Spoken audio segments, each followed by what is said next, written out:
পৃথিবীতে যুগে যুগে যুবকদের দ্বারাই বিরাট কিছু সাফল্য অর্জিত হয়েছে। যুবকদেরকে রাসূল করিম সাল্লাল্লাহু আলাইহি ওয়াসাল্লাম ভালোবাসতেন। মানুষের জীবনের সূচনা হয় তিফলুন দিয়ে, শৈশবকাল দিয়ে শুরু হয়, তারপরে হয় সাবিয়ুন, আর একটু বড় হয় কৈশোরে উপনীত হয়, এরপরে তারুণ্যে উপনীত হয়, তরুণ বয়সে চলে আসে, এরপরে আস্তে আস্তে করে সে শাবাবে পরিণত হয়, শাবাব মানে যুবক, এরপর বার্ধক্যের দিকে আস্তে আস্তে মানুষ চলে যেতে থাকে। যতই প্রাণান্তকর চেষ্টা করুক বার্ধক্যকে ঢেকে রাখার জন্য, যে কোনোভাবে কেটে হোক আর রং মেখে হোক, যে কোনোভাবে বার্ধক্য কিন্তু চেপে থাকে না, এটা আসবেই, এটা স্বাভাবিকভাবে আসবে। এই বার্ধক্যে উপনীত হয় যখন শায়েখ হয়, তারপরে আজুজ হয়, এক একটা স্তর পেরিয়ে এই পৃথিবীর জীবন তার শেষ হয়ে যায়। তো যতটা স্তর তার আসে, এর মধ্যে তারুণ্য এবং যৌবনকাল আল্লাহ পাক এবং তার রাসূলের কাছে সবচাইতে গুরুত্বপূর্ণ। জোরে বলুন সুবহানাল্লাহ। সালাম হচ্ছে মুসলিম সংস্কৃতিতে কথার শুরুতে ইন্ট্রোডিউসড, সালাম এর এই বাক্যটি জান্নাত থেকে এসেছে। এর সিগনিফিক্যান্স হলো, এর তাৎপর্য হচ্ছে আপনি আমার কথা থেকে, হাত, বিহেভিয়ার, আচার আচরণ সব থেকে নিরাপদ লাভ করলেন। জোরে বলুন সুবহানাল্লাহ। এই জন্য সর্বপ্রথম একজন মুসলমান আর একজন মুসলমানের সাথে দেখা হলে বলতে হয় আসসালামু আলাইকুম ওয়া রাহমাতুল্লাহি ওয়া বারাকাতুহু, মানে আপনার উপর শান্তি বর্ষিত হোক, আল্লাহ পাকের রহমত বর্ষিত হোক। আর এর গূঢ় রহস্য, যে গভীর তাৎপর্য হচ্ছে আপনি আমার কথা, হাত, পা সব থেকে আপনি নিরাপদ থাকলেন এবং আমি যেন আপনার থেকে নিরাপদ লাভ করি। এজন্য সালামের উত্তর দেওয়া ওয়াজিব। উত্তর দেওয়া কি বলুন? ওয়াজিব। জান্নাতে আদম আলাইহিস সালামকে যখন আল্লাহ পাক সৃষ্টি করলেন, সৃষ্টি করার পরেই প্রথম তাকে বললেন ইযহাব ইলা উলাইকান নাফার, ফেরেশতাদের একটি দলের কাছে যেতে বললেন, আর বললেন ফাসাল্লিম আলা হাউলাই, তাদের উপরে সালাম জানাও। এখান থেকে সালামের প্রচলন। ইসলামের সবচেয়ে সুন্দর একটি সৌন্দর্যের দিক হচ্ছে সালাম। তা আপনারা আশা করি সকলে ভালো আছেন। বর্ষার দিনে বৃষ্টি বাদলকে উপেক্ষা করে যে মহান মুনিব আমাদেরকে তার ঘরে আসার বসার তৌফিক দান করেছেন, সুস্থতার নিয়ামত দিয়েছেন। ঘরে ঘরে এখন অসুস্থতা, প্রত্যেক পরিবারে দুই একজন অসুস্থ। সুস্থতা হচ্ছে আল্লাহ পাকের নিয়ামত।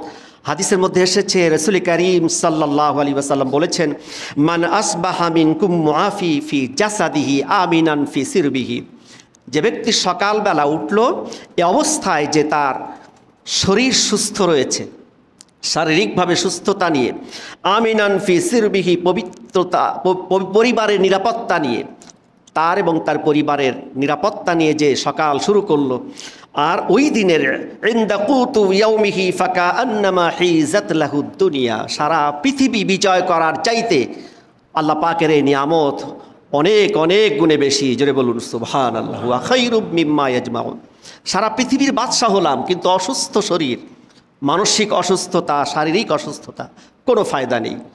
সুস্থতা আল্লাহ পাকের নিয়ামত।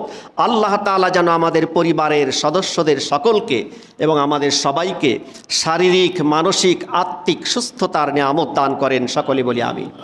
সম্মানিত উপস্থিতি, এই পৃথিবীতে আমরা এসেছি, পৃথিবীতে কোনোদিন কিন্তু থাকবো না, চলে যেতে হবে, পৃথিবী থেকে বিদায় নিতে হবে। পৃথিবীতে আমাদেরকে আল্লাহ তাআলা অসংখ্য নিয়ামত দিয়েছেন। যখন চলে যাওয়ার সময় কিছুই সাথে নিয়ে যেতে পারবো না, ক্ষমতাও নিতে পারবো না, সম্পদও নিতে পারবো না, গাড়ি বাড়ি নিতে পারবো না, পরিবার সাথে যাবে না, যাবে শুধু কবর পর্যন্ত। সুতরাং আমরা যেন পৃথিবীতে এসে পৃথিবী থেকে চলে যাওয়ার মুহূর্ত পর্যন্ত এমন জীবন যাপন করতে পারি যে আমি চলে যাওয়ার পর পরবর্তী জেনারেশন, পরবর্তী মানুষগুলো যারা থাকবে তারা যেন চোখের পানি ছেড়ে কাঁদতে থাকে আর বলতে থাকে একটি নিয়ামত হারিয়েছি, তারাও যেন আমাকে নিয়ামত মনে করে। আমরা খেলাফতের দায়িত্ব নিয়ে পৃথিবীতে এসেছি। খেলাফত মানে হচ্ছে প্রতিনিধিত্ব। আমরা যদি মনে করি পৃথিবীর মালিকানা আমার, এই দেশের মালিকানা আমার, এই বাড়ির সম্পদ, এই বাড়ি গাড়ি আমার, ভুল হবে। কারণ এ কিছুই সাথে নিয়ে যেতে পারবো না। আমাদের দায়িত্ব আল্লাহ পাক দিয়েছেন প্রতিনিধিত্বের, রিপ্রেজেন্টেটিভ যিনি ওষুধ কোম্পানির প্রতিনিধি হন, তিনি কিন্তু কোম্পানির মালিকানার দায়িত্ব নয়, তার মালিকানা নয় এই কোম্পানি, তিনি কোম্পানির যিনি মালিক, যিনি সত্ত্বাধিকারী, তার পক্ষ থেকে তিনি প্রতিনিধিত্বের দায়িত্ব নিয়ে ফিল্ডে চলাফেরা করেন। সুতরাং আমাদের এই ফিলিংস থাকতে হবে যে আমরা এই ক্ষমতা পাওয়ার কিছুই কিন্তু চিরস্থায়ী নয়।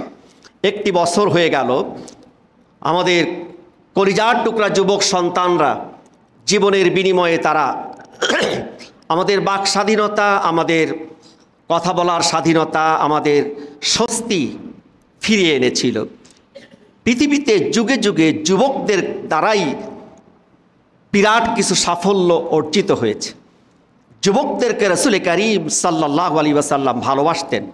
মানুষের জীবনের সূচনা হয় তিফলুন দিয়ে, শৈশবকাল দিয়ে শুরু হয়, তারপরে হয় সাবিয়ুন, আর একটু বড় হয় কৈশোরে উপনীত হয়, এরপরে তারুণ্যে উপনীত হয়, তরুণ বয়সে চলে আসে, এরপরে আস্তে আস্তে করে সে শাবাবে পরিণত হয়, শাবাব মানে যুবক, এরপর বার্ধক্যের দিকে আস্তে আস্তে মানুষ চলে যেতে থাকে। যতই প্রাণান্তকর চেষ্টা করুক বার্ধক্যকে ঢেকে রাখার জন্য, যে কোনোভাবে কেটে হোক আর রং মেখে হোক, যে কোনোভাবে বার্ধক্য কিন্তু চেপে থাকে না, এটা আসবেই, এটা স্বাভাবিকভাবে আসবে। এই বার্ধক্যে উপনীত হয় যখন শায়েখ হয়, তারপরে আজুজ হয়, এক একটা স্তর পেরিয়ে এই পৃথিবীর জীবন তার শেষ হয়ে যায়। তো যতটা স্তর তার আসে, এর মধ্যে তারুণ্য এবং যৌবনকাল আল্লাহ পাক এবং তার রাসূলের কাছে সবচাইতে গুরুত্বপূর্ণ। জোরে বলুন সুবহানাল্লাহ। এজন্য তরুণ সাহাবীদেরকে নবী করিম সাল্লাল্লাহু আলাইহি ওয়াসাল্লাম ভালোবাসতেন। আর তরুণরাই সত্য কথা দ্ব্যর্থহীনভাবে বলতে পারে। সূরাতুল কাহাফ, আপনারা সূরাটির নাম জানেন, 15তম পারার দ্বিতীয় সূরা। প্রথম সূরা হচ্ছে সূরাত বানী ইসরাইল, আর দ্বিতীয় সূরা সূরাতুল কাহাফ। এই সূরাটি 110টি আয়াত সম্বলিত সূরা। এই সূরার ফজিলত সম্পর্কে রাসূল করিম সাল্লাল্লাহু আলাইহি ওয়াসাল্লাম বলেছেন, যে ব্যক্তি জুমার দিন এই সূরা তিলাওয়াত করবে এবং প্রথম 10টি আয়াত তার মুখস্থ থাকবে, দাজ্জালের ফিতনা থেকে আল্লাহ পাক তাকে হেফাজত করবেন এবং তার উপর একটি নূর তার পা থেকে নিয়ে মাথা পর্যন্ত চমকে আকাশ পর্যন্ত ছড়িয়ে যায়। কোনো বর্ণনা এসেছে কাবা শরীফ পর্যন্ত চলে যায়। এর তাৎপর্য হচ্ছে, নূর মানে হচ্ছে আলোক, আলোকিত হওয়া, অর্থাৎ এই আলো দিয়ে সে হেদায়েত এবং ভ্রষ্টতা সে বুঝতে পারে, কোনটা সঠিক এবং কোনটা বেঠিক। জোরে বলুন সুবহানাল্লাহ। এই সূরার মধ্যে 4টি বিষয় আলোকপাত করা হয়েছে। তার প্রথম বিষয় হচ্ছে আসহাবে কাহাফের ঘটনা, অর্থাৎ যুবকদের 7 জন যুবক, কোনো বর্ণনা এসেছে 8 জন যুবক, তারা সত্য কথা উচ্চারণ করেছিলেন দ্ব্যর্থহীনভাবে এবং আল্লাহ পাকের সাহায্য নিয়েছিলেন। বলেছিলেন, রব্বানা আতিনা মিন লাদুনকা রাহমাতান ওয়া হাইয়্যি লানা মিন আমরিনা রশাদা। হে আমাদের প্রতিপালক, আপনি আমাদেরকে দান করুন, রব্বানা আতিনা মিন লাদুনকা রাহমাতান, আপনার পক্ষ থেকে দয়া অনুগ্রহ। আল্লাহ পাকের পক্ষ থেকে দয়া অনুগ্রহ ছাড়া কেউ পথ চলতে পারে না, সঠিক কথা বলতে পারে না। এই যে যুবকরা যারা গত বছর এই জুলাইয়ে প্রাণকে বাজি রেখে, জীবন বাজি রেখে তারা দ্ব্যর্থহীনভাবে তাদের জায়গায় দৃঢ় থেকে সাধারণ জনগণের যে স্বস্তি ফিরিয়ে আনার চেষ্টা করেছিল, আল্লাহ পাকের সাহায্য এবং আল্লাহ পাকের সাহায্য এবং তার অসংখ্য বান্দাদের সহযোগিতায়, এটা কারো একক কৃতিত্ব নয়, দেশের প্রতিটি জনগণের কৃতিত্ব রয়েছে। সর্বোপরি যারা ঈমানদার তাদের কৃতিত্ব রয়েছে বেশি, তারা আল্লাহ পাকের কাছে রোনা জারি করেছে। এই সূরার প্রথম অংশটি আজকে আলোচনা করব। দ্বিতীয় অংশে দানের বিষয়, যাদেরকে আল্লাহ রাব্বুল আলামিন বাগানের মালিক করে দিয়েছিলেন, ফল ফলাদির বাগান, দৃষ্টান্ত স্বরূপ তাদের বর্ণনা করেছেন যে পৃথিবীর এই বাগাগাছি বাগান সব কিছু তোমার রেখে যেতে হবে। এজন্য পৃথিবী থেকে যা কিছু আল্লাহর সন্তুষ্টির নিমিত্তে ব্যয় করে যাবে, সেটাই তুমি ইন্তেকালের পরে তার ফল ভোগ করতে পারবে। জোরে বলুন সুবহানাল্লাহ। এরপর প্রকৃত জ্ঞান, প্রকৃত ইলমে মারেফা শিক্ষা দিয়েছিলেন মূসা আলাইহিস সালামকে, এ বিষয়ে আলোকপাত করা হয়েছে। এরপরে সূরার শেষ দিকে এসে যুলকারনাইন, ইয়াজুজ এবং মাজুজের বিষয়ে আলোকপাত করা হয়েছে। সূরার শেষ প্রান্তে এসে প্রকৃত সফলতা, আসল সফলতা কি, যত চেষ্টা, যত সাধনা করি, এই চেষ্টা সাধনার সাথে যদি ঈমান, শিরক মুক্ত ঈমান এবং নেক কাজ না হয়, কোনো সাধনায় কাজ আসবে না। এটাই হচ্ছে সূরার সর্বশেষে আলোকপাত করা হয়েছে। আজকে আমি যেহেতু যুবকদের বিষয়ে আলোকপাত করব, 12ই আগস্ট আন্তর্জাতিক যুবক দিবস, সেই সাথে আমাদের দেশের আমাদেরই সন্তান, তারা জীবনকে বাজি রেখে, শুধু তাই নয়, অসংখ্য যুবক রক্ত দিয়েছে, জীবন দিয়েছে, চোখ হারিয়েছে, হাত হারিয়েছে। কথা ঠিক কি না? আমি কি ঠিক বলছি? আমার চোখে দেখেছি গাড়ি থেকে লাথি মেরে ফেলে দিয়ে, ঠেলে ফেলে দিয়ে, তারপরে সে অবস্থায়, পিটানো অবস্থায় শাহাদাতের মউত তার হয়েছে। ইয়ামির নামের ছেলেটির আমরা দেখেছি, শুনেছি। 1-2 জনের নাম বললাম। তো আমি বলতে চাই, এই যুবকরা যেন পথভ্রষ্ট হয়ে না যায়। যৌবনকাল একবার চলে গেলে আর ফিরে আসবে না। আর মৃত্যুর পরে, আমি গত সপ্তাহে বলেছি, 15 থেকে 16টি বিষয়ে আফসোস করেও কোনো ফায়দা হবে না। তার প্রথম আফসোস হবে যদি ঈমান না হারাতাম, ঈমানটা যদি সাথে আনতাম। কারণ ঈমানের দৌলতটি যদি সাথে না নিয়ে যেতে পারি, কোনো আমল, কোনো ভালো কাজ, কোনো কিছুতেই কাজে আসবে না। আবা মানসুরা বলা হয়েছে। আল্লাহ পাক বলেছেন ধুলার মতো উড়ে যাবে আমলগুলো, সব তার চোখের সামনে দিয়ে দেখতে পাবে। এরপর এই ঈমানের সাথে যদি শিরকের মিশ্রণ থাকে, তাহলেও তার আফসোস হবে। সব কোরআনে কারিমের মধ্যে এসেছে। ইনশাআল্লাহ আমি ধারাবাহিকভাবে আলোচনা করব।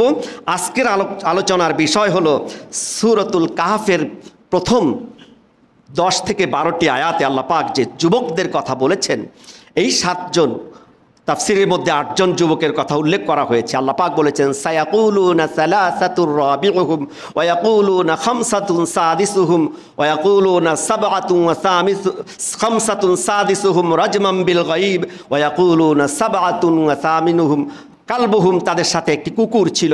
এ বিষয়ে আলোকপাত করা হয়েছে।